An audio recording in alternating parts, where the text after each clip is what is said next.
Today on AFF TV, we've got Owen Prosser from New Zealand Football, who's going to talk to us about the New Zealand Football Junior Framework. And then we head to Three Kings United to talk to them about their skill centre programs. We'll see you in a bit. So I'm here with Owen Prosser from New Zealand Football, and Owen, I believe you're here to talk to us about the New Zealand Football Junior Framework. So can you tell us, what is it?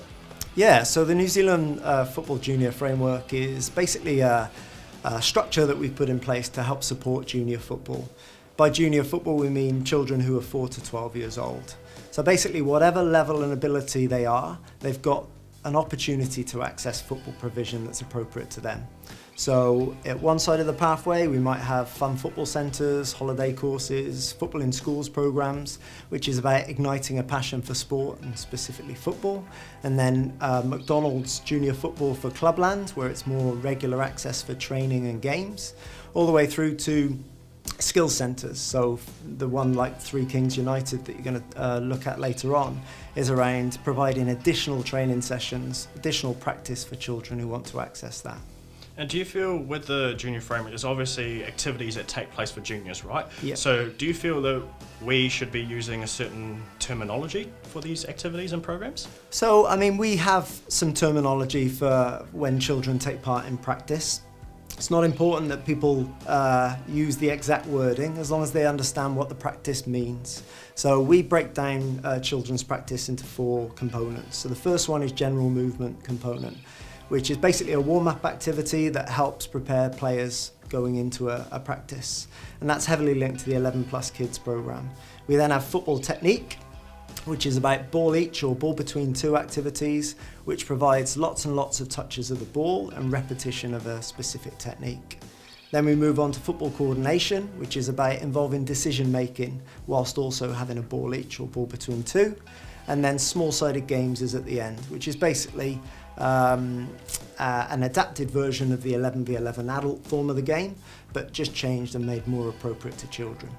And do you feel that with parents getting involved in the game, how can they influence children? Do you feel it's better for them to introduce them in a more of a competitive space or a fun way? I mean, for me personally, and some of the things that we really promote at New Zealand Football, it's around enjoyment. So whatever the level the children are playing at, they're still children. So they'll vote with their feet. If they don't enjoy something, they might not come back next week. So it's really, really key that we give them an enjoyable experience to be part of. Parents can help by that being the first question they ask the children when they finish practice. Did you enjoy what you did today? What did you enjoy about it? They can also, when they're on the touchline, they're supporters. So the key is in that title, they support, and kind of try and catch children in as opposed to catch them out. So support, praise, both praise effort as well as outcome of an action that a children's done. Awesome, thanks for that great insight, Owen. Up next, we head to Three Kings United to talk to Paul Bateson about the New Zealand Football Skills Centre programs.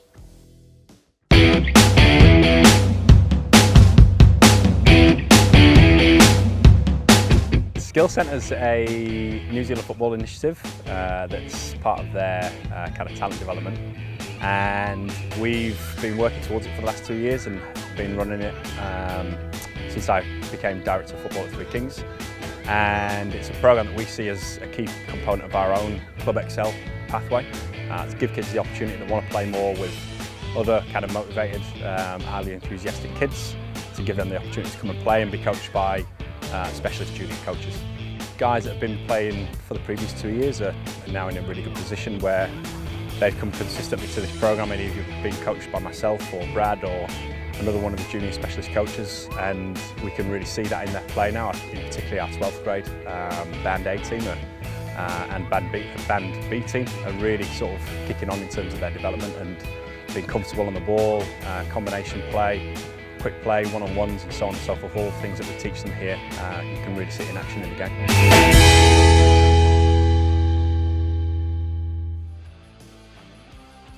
That's it for today's episode of AFF TV. Tune in next week for a new episode. Ka kite. We'll see you later.